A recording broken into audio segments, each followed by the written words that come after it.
Bapak Ibu Saudara yang dikasihi oleh Tuhan Yesus Kristus. Shalom. Kita bersuka cita dalam Tuhan, amin. Amin. Haleluya. Kita datang di hadapan Tuhan. Kita mau bersyukur atas kebaikan Tuhan dalam hidup kita. Mari kita bersatu dalam doa. Allah Bapa yang bertahta dalam kerajaan surga, kami datang di hadapan-Mu Tuhan. Kami datang merendahkan hati kami Tuhan. Kami mau memuji menyembah Tuhan. Hadirat-Mu yang memenuhi setiap pribadi kami. Terima kasih Bapa yang baik. Kami siap memuji nama Tuhan dalam nama Tuhan Yesus. Haleluya. Amin. Sekali lagi shalom. Shalom. Haleluya. Mari bangkit berdiri, kita mau bersuka cita di dalam Tuhan. Haleluya. Kita tahu bahwa Allah kita luar biasa dalam hidup kita.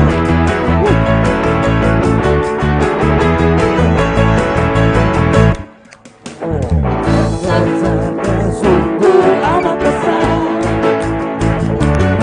Dia memiliki kuasa besar, Dia besar.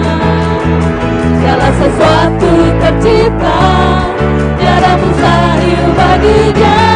Memiliki Allah yang besar, Dialah yang terbesar. Allah kita besar. Allah kita besar, Dia sungguh amat besar. Dia miliki kuasa besar, Dia besar. Segala sesuatu tercipta, tiada mustahil baginya. Memiliki Allah yang besar, Dialah yang terbesar. Kita hidup dalam kasih-Nya. Kita hidup dalam kasih-Nya yang besar. Kita hidup dalam kuasa-Nya yang besar.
Tuhan Yesus, haleluya. Kita mau bersukacita dalam Tuhan karena Tuhan tidak pernah meninggalkan kita, haleluya.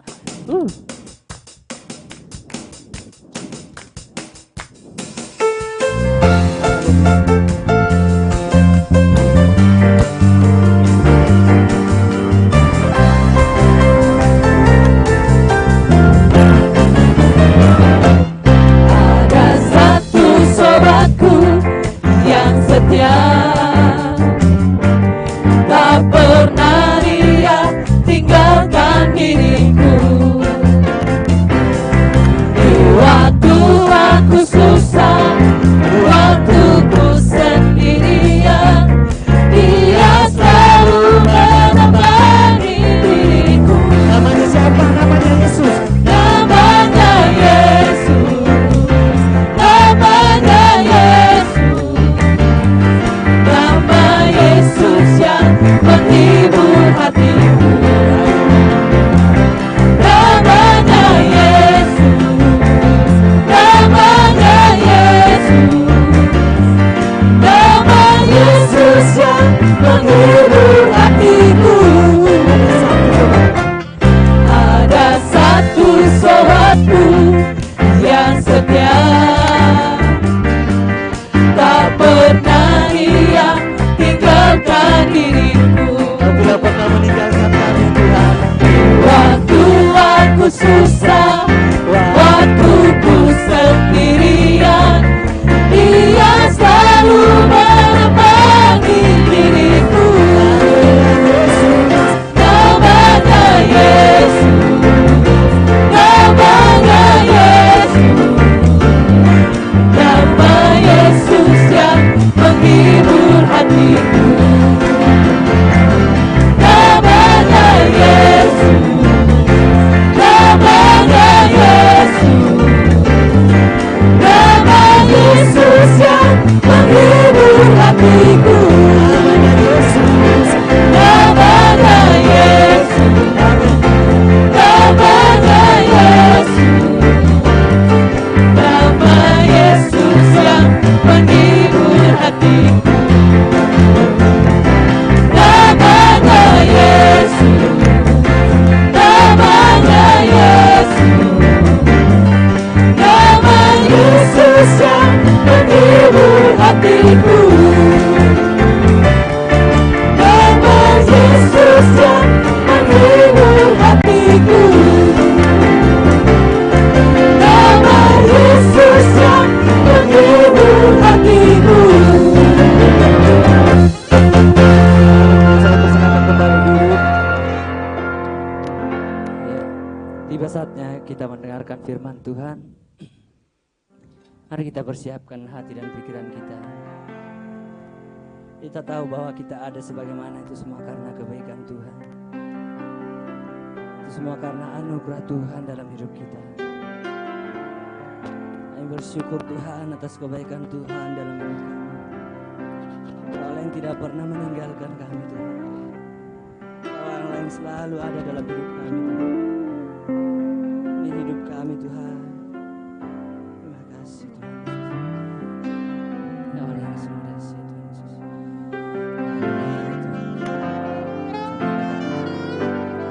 Ku ada sebab anugerah-Mu, ku ada karena kasih-Mu, Tuhan Yesus. Ku berterima kasih buat kasih rahmat-Mu.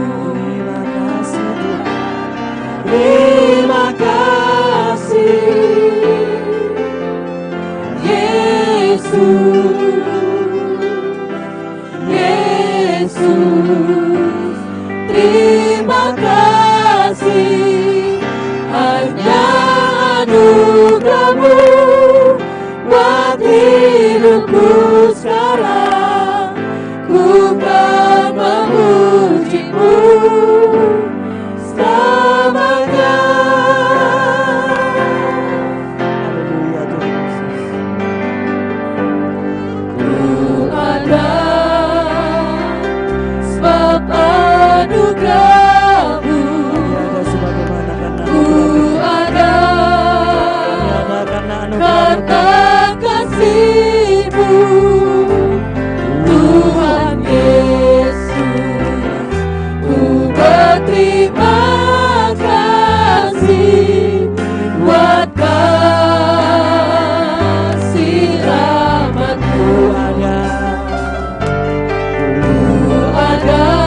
kasih-Mu, Tuhan Yesus.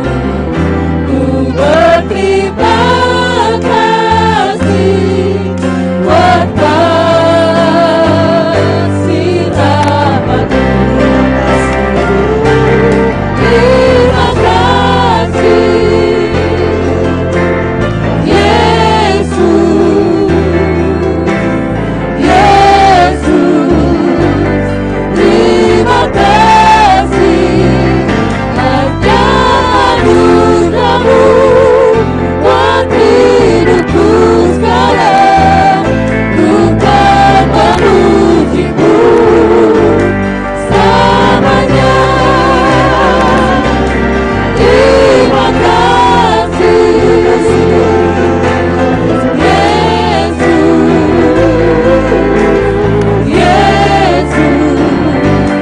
Terima kasih, hanya anugerah-Mu buat hidupku sekarang.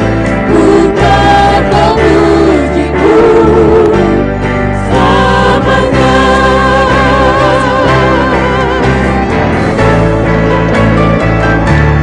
Terima kasih, Yesus, Yesus. Terima kasih, hanya anugerah-Mu buat hidupku sekarang. Ku kan memuji-Mu selamanya. Hanya anugerah-Mu buat hidupku sekarang. Ku kan memuji-Mu selamanya. Hanya anugerah-Mu buat hidupku sekarang. Ku kan memuji-Mu selamanya. Berikan kemuliaan bagi Tuhan. Haleluya Tuhan. Terima kasih Tuhan, terima kasih atas anugerah-Mu Tuhan yang Kau limpahkan dalam hidup kami Tuhan. Kau yang sungguh dahsyat, Engkau yang sungguh baik dalam hidup kami Tuhan. Terima kasih Bapa yang baik. Sebentar lagi Tuhan, kami akan dengarkan firman-Mu. Roh Kudus tuntun kami Tuhan, supaya setiap firman-Mu yang kami dengarkan Tuhan, kami dapat melakukan firman-Mu karena Tuhan. Terima kasih Bapa yang baik. Kami sambut firman-Mu.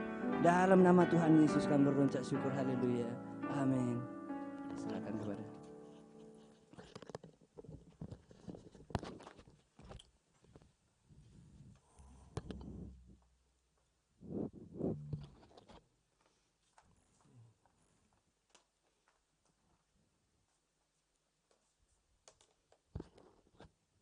Shalom saudara. Shalom. Sudah makan semua saudara?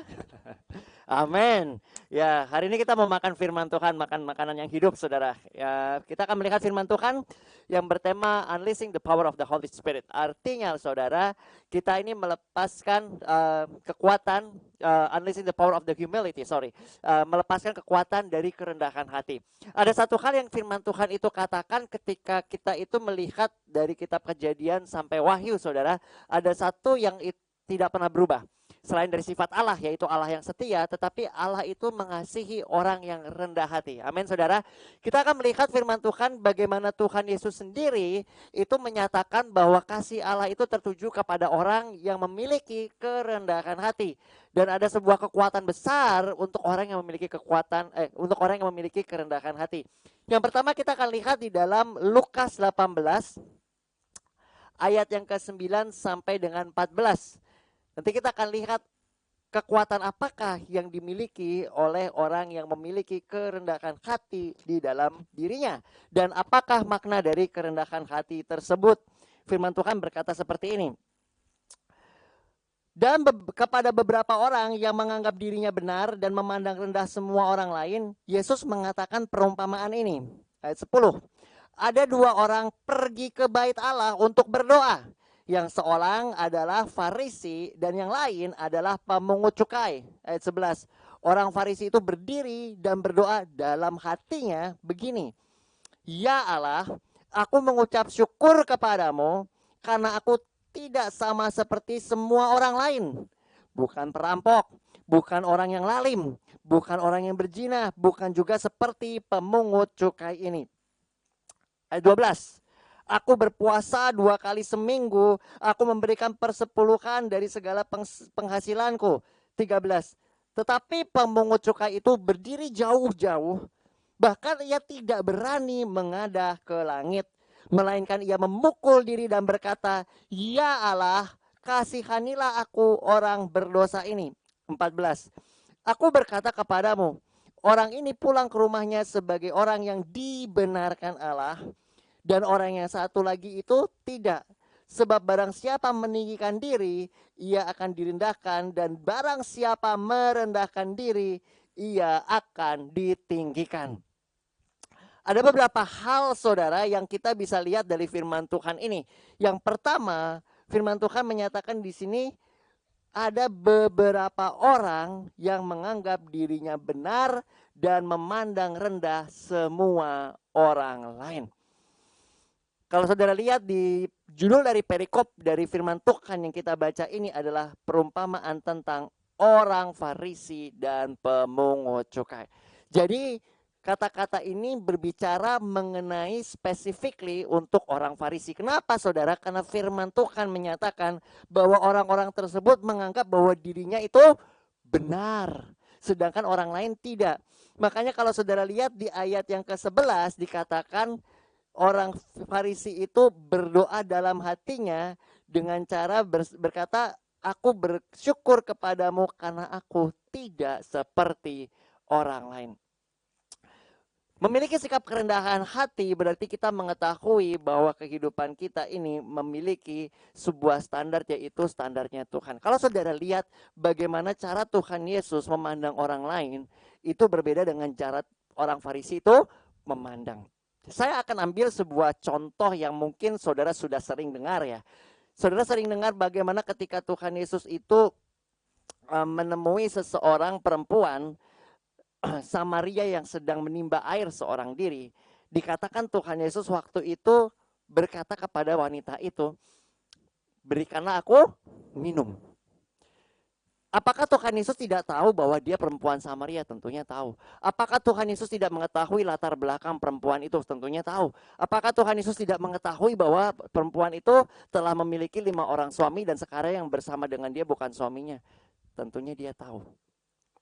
Tetapi bagaimana cara Tuhan Yesus mengkomunikasikan dirinya kepada perempuan ini, itu yang perlu kita contoh saudara. Walaupun Tuhan tahu perempuan ini adalah quote unquote seorang pezina saudara, tetapi Tuhan berkata, berikanlah aku air. Dan setelah itu Tuhan berkata apa?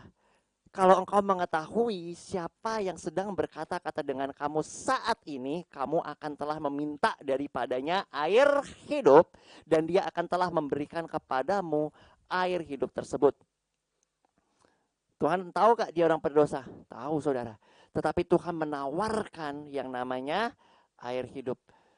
Tuhan tidak memandang bahwa orang ini adalah hina. Tetapi kalau saudara melihat ketika orang Farisi saudara itu menemui seseorang yang ketangkap basah, seorang wanita yang tertangkap basah sedang berbuat zina, apa yang dia lakukan saudara? Dia melakukan hal yang berbanding terbalik. Dia menyeret wanita itu ke depan Tuhan Yesus dan berkata, menurut hukum Musa, wanita ini, kami telah menangkap basah wanita ini berbuat zina. Dan menurut hukum Musa, dia harus dilempari batu sampai mati. Ada sebuah perbedaan yang signifikan saudara, antara cara Tuhan Yesus memandang dan kerendahan hati dengan cara orang Farisi memandang. Berdosa nih, udah ayo hajar.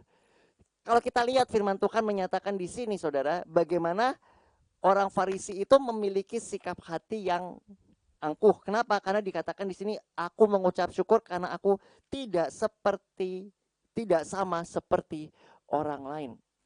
Artinya dia menganggap dirinya paling benar. Kenapa? Karena firman Tuhan menyatakan di ayat 9, Tuhan Yesus yang mengatakan yang menganggap dirinya paling benar. Ini berbicara mengenai sikap hati saudara. Kenapa? Karena saudara lihat di ayat 11, orang Farisi itu berdoa dalam hatinya.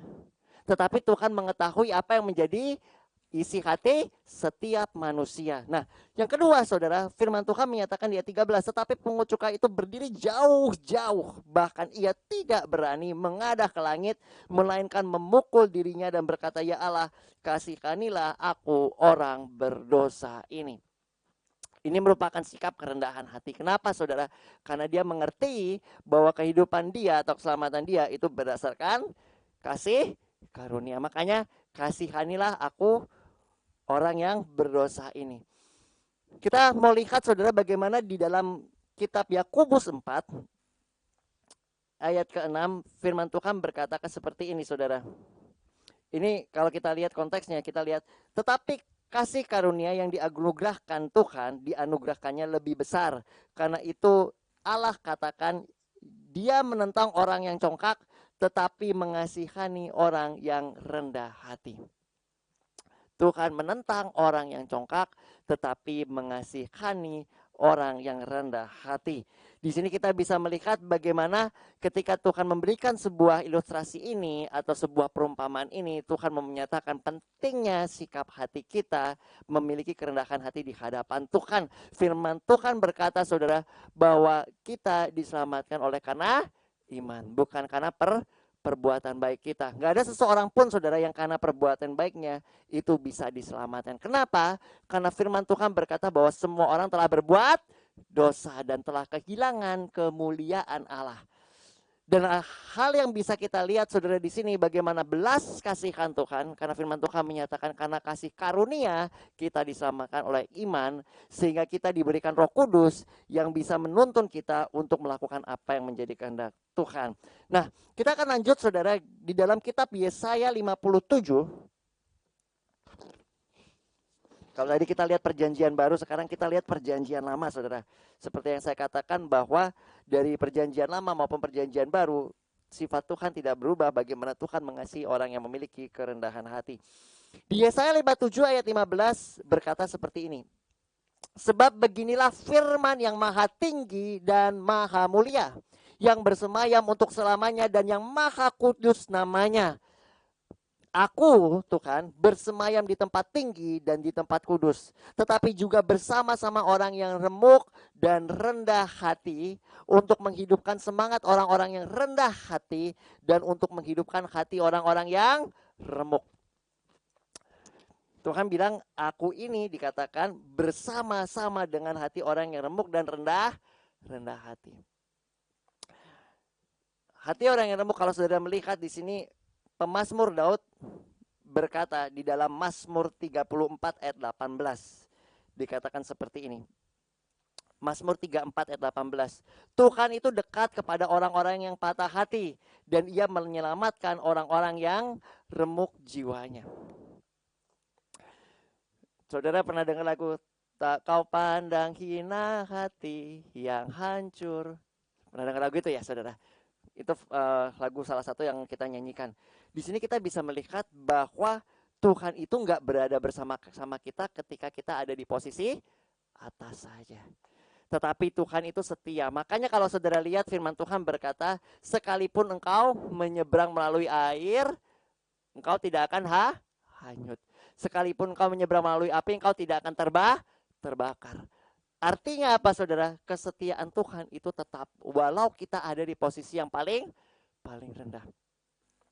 Saudara masih ingat dengan seseorang yang namanya Ayub ya saudara. Kalau kita lihat cerita kilas balik ya mengenai kehidupan dia itu sangat istilahnya memukau gitu. Bagaimana Tuhan menyatakan bahwa dia ini adalah orang yang sempurna di mata Tuhan, bahwa tidak ada seseorang pun yang seperti dia. Tetapi karena iblis yang istilahnya memberikan penyakit dan juga mengambil semua hartanya, bisa dikategorikan dia salah satu orang yang paling malang. Kenapa? Karena selain hartanya habis saudara, anak-anaknya mati, istrinya juga mencemooh dia. Katanya dia udah sangat sakit dan menderita saudara. Katanya Kutukilah Tuhanmu dan matilah. Tapi kita bisa melihat salah satu saudara, hal yang bisa kita lihat adalah bagaimana kesetiaan Tuhan walau dia dalam posisi yang paling rendah. Walau tidak ada orang lagi yang istilahnya, bahkan istrinya pun saudara mencela dia. Tetapi Tuhan tidak pernah meninggalkan dia.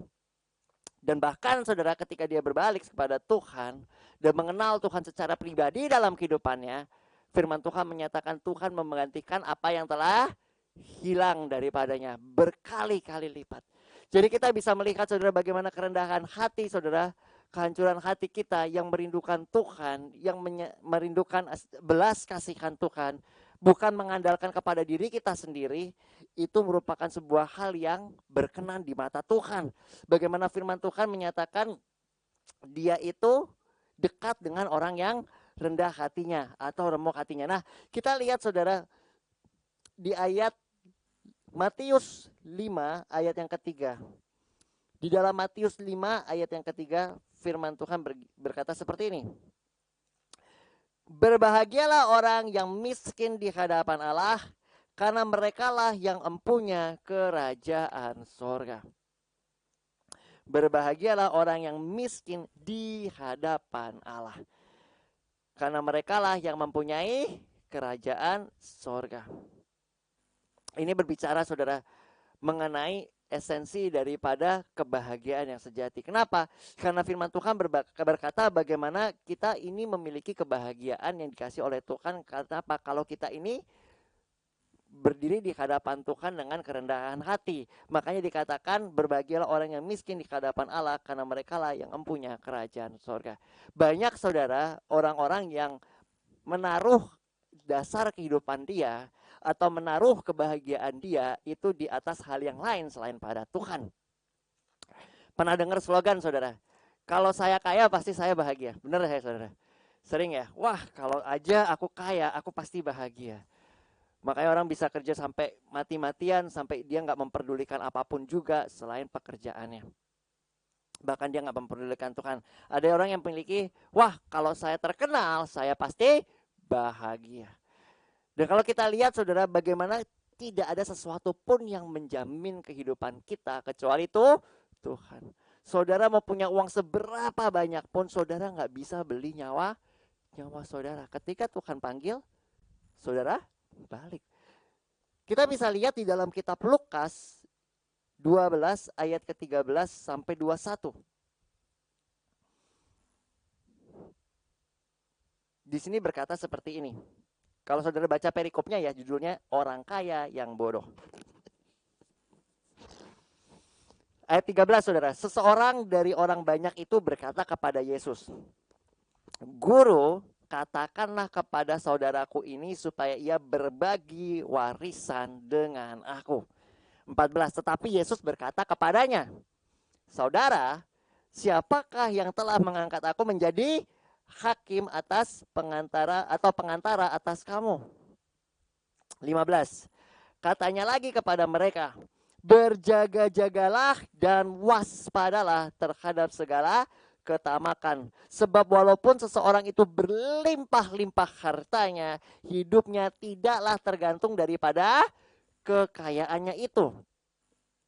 Kemudian ia mengatakan kepada mereka suatu perumpamaan, katanya, ada seseorang kaya, tanahnya berlimpah-limpah hasilnya. Ia berkata atau ia bertanya dalam hatinya, apakah yang harus aku perbuat? Sebab aku tidak lagi mempunyai tempat di mana aku dapat menyimpan hasil tanahku. 18, lalu katanya, inilah yang akan aku perbuat. Aku akan merombak lumbung-lumbungku dan aku akan mendirikan yang lebih besar dan aku akan menyimpan di dalamnya segala gandum dan barang-barangku. Sesudah itu aku akan berkata kepada jiwaku, jiwaku, ada padamu banyak barang tertimbun untuk bertahun-tahun lamanya. Beristirahatlah, makanlah, minumlah, dan bersenang-senanglah. 20 saudara, tetapi firman Allah kepadanya, hai engkau yang orang bodoh, pada malam ini juga jiwamu akan diambil daripadamu. Dan apakah yang telah kau sediakan? Untuk apakah itu nanti? Demikian jadinya dengan orang-orang yang mengumpulkan hartanya bagi dirinya sendiri kalau ia tidak kaya di hadapan Allah. Ini berbicara mengenai dua hal, saudara. Konsep kekayaan di hadapan manusia dengan di hadapan Allah itu berbeda. Orang ini secara manusia apa, saudara? Kaya banget. Punya tanah aja, dia bilang dia itu udah gak punya tempat lagi untuk menyimpan apa yang menjadi hartanya. Sampai akhirnya dilebarkan. Dan sampai dia bisa berkata seperti ini, saudara. Jiwaku ada padamu banyak barang tertimbun untuk bertahun-tahun lamanya. Saudara bisa bayangkan kekayaan seperti apa yang dia miliki, dia bisa berkata sampai bertahun-tahun lamanya. Yang dia lakukan hanya apa, saudara? Beristirahatlah. Ada satu hal yang kita bisa lihat di sini, firman Tuhan menyatakan seperti ini. Di dalam ayat yang ke-20. Pada malam ini juga jiwamu akan diambil daripadamu. Apakah yang telah kau sediakan? Bukannya dia udah sedia banyak. Tapi apakah yang telah engkau sediakan untuk jiwamu? Orang bisa kaya, saudara, di dunia ini, tapi belum tentu di surga. Makanya kalau saudara lihat Tuhan Yesus bicara apa? Simpanlah hartamu, jangan simpan hartamu di bumi ini karena ngengat dan karat dapat merusaknya dan pencuri dapat mencurinya. Tetapi simpanlah hartamu di sorga karena ngengat dan karat tidak dapat merusaknya dan pencuri tidak dapat mencurinya. Dan kalau saudara lihat dikatakan apakah yang telah kau sediakan ini. Nah, di ayat 21 firman Tuhan menyatakan seperti ini. Demikianlah jadinya dengan orang yang mengumpulkan hartanya bagi dirinya sendiri. Ini relate, saudara, atau berhubungan dengan perumpamaan yang Tuhan berikan mengenai orang Samaria yang bermurah hati. Orang ini tidak memikirkan orang lain, tidak memikirkan Tuhan, tidak memikirkan siapapun juga. Yang penting adalah dirinya, dan dirinya sendiri. Tetapi ketika itu firman Tuhan berkata, ada seseorang, saudara, Samaria, yang ketika dia melihat orang yang telah dirampok, saudara, dan telah setengah mati keadaannya, dia memiliki belas kasihan sehingga dia menolong orang itu, saudara. Dia membersihkan lukanya, membawanya ke penginapan, dan dia berkata kepada kepala penginapan, rawatlah dia, dan ini uang kalau masih kurang nanti akan saya tambahkan. Kita bisa melihat, saudara, kerendahan hati ini memiliki dampak, saudara. Memiliki dampak artinya apa? Memberi. Ketika saudara tahu bahwa kehidupan kita ini tidak tergantung daripada diri kita. Dan Tuhan itu adalah Allah yang kasih, saudara. Bagaimana karena kasihnya, kasih karunia-Nya, kita bukan hanya diselamatkan, tapi kita bisa hidup sampai sekarang ini, saudara. Karena belas kasihan Tuhan, maka kita mau memiliki sifatnya Tuhan. Apa, saudara? Belas kasihan. Yang terakhir, saudara, yang akan kita lihat, yaitu di dalam kitab 1 Petrus 5, ayat yang ke-6. Firman Tuhan berkata seperti ini.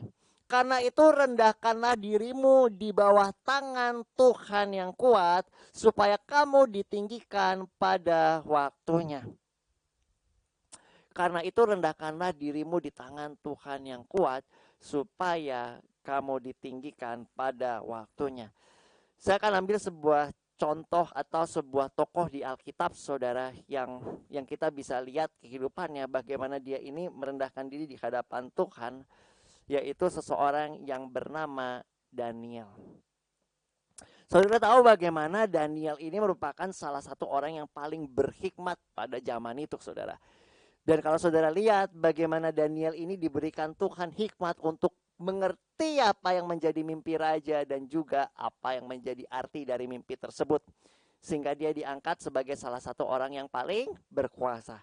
Kita melihat bagaimana dengan kerendahan hatinya itu membuat dia itu mendekat kepada Tuhan.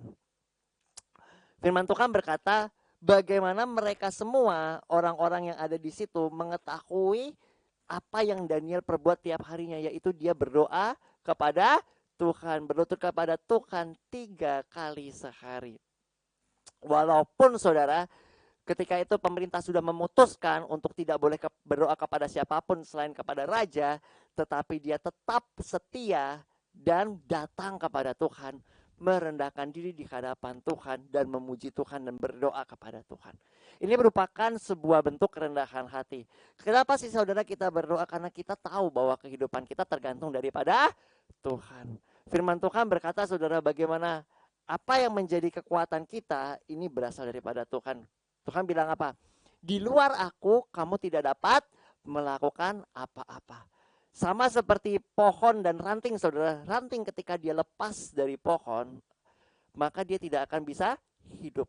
Dan firman Tuhan berkata di luar Tuhan kita tidak memiliki kehidupan. Mungkin saudara kita masih bisa hidup secara jasmani, tetapi kerohanian kita atau roh kita itu mati. Nah di sini kita melihat saudara bagaimana Tuhan merindukan setiap kita untuk mengerti, merendahkan diri. Firman Tuhan menyatakan bagaimana ketika kita mau saudara untuk menyadari kehidupan kita ini itu bergantung daripada Tuhan, maka kita bisa memiliki kerendahan hati untuk datang kepada Tuhan, untuk berdoa sama seperti Daniel. Daniel ini merupakan seseorang yang setia kepada Tuhan, bahkan dia harus menghadapi gua singa, harus dibuang ke gua singa. Tetapi firman Tuhan menyatakan ketika raja bertanya kepada Daniel, Daniel, hamba Allah yang maha tinggi, telah sanggupkah Allahmu menyelamatkan engkau? Daniel berkata apa?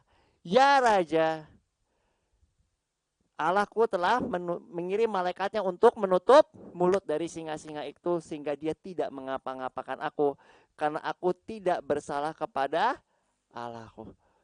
Dan kita bisa melihat di sini saudara bahwa ketika kita memiliki kerendahan hati, kesetiaan Tuhan dan pertolongan Tuhan itu ada buat kita semua.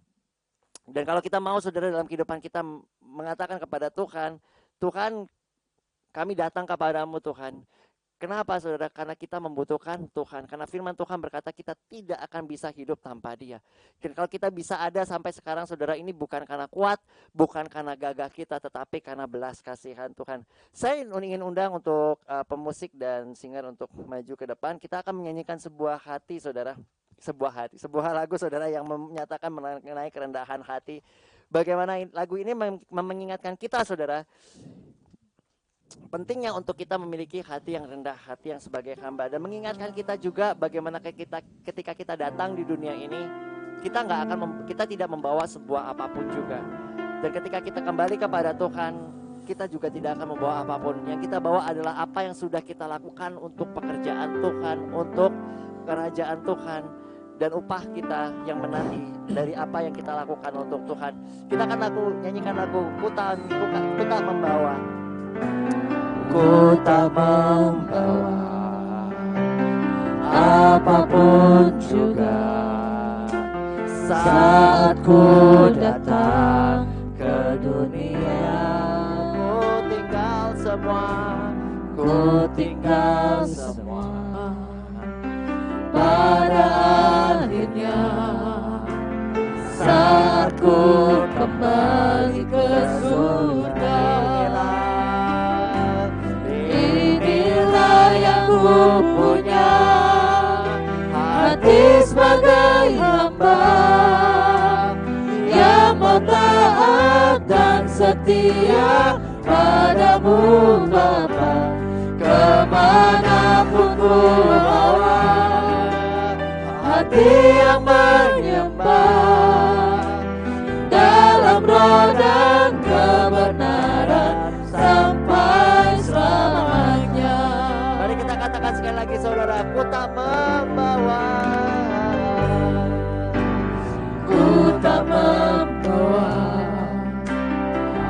apapun juga saat ku datang ke dunia. Ku tinggal semua pada akhirnya saat ku kembali ke surga.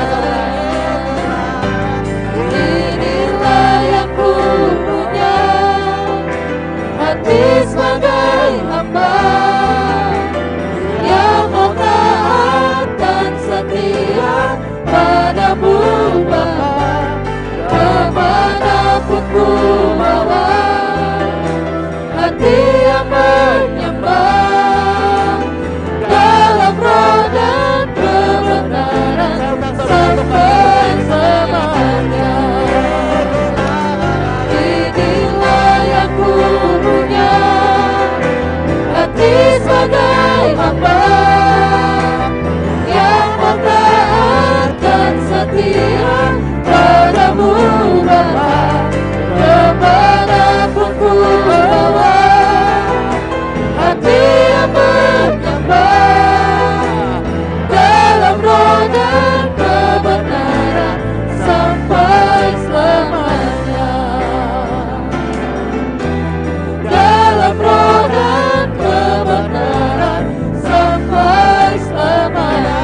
syukur Tuhan karena Engkau memberikan kami hati yang baru Tuhan, hati yang memiliki kerendahan hati karena ada kuasa-Mu Tuhan yang bekerja dalam kehidupan kami. Di saat kami merendahkan hati dan merendahkan diri kami di hadapan-Mu Tuhan. Karena firman Tuhan berkata bahwa kami tidak bisa hidup di luar Engkau ya Tuhan. Dan Engkau ada di dalam kami dan kami ada di dalam Engkau, supaya Engkau yang hidup di dalam kami Tuhan. Dan kehidupan kami bisa memuliakan nama-Mu. Terima kasih Tuhan untuk firman-Mu Tuhan yang mengingatkan kembali akan pekerjaan-Mu yang Kau bawa dalam kehidupan kami Tuhan. Dan akan kemuliaan-Mu Tuhan. Sehingga suatu saat nanti Tuhan kami akan dimuliakan bersama-sama dengan Engkau Tuhan. Bertemu Engkau muka dengan muka dalam kemuliaan-Mu. Terima kasih Tuhan Yesus.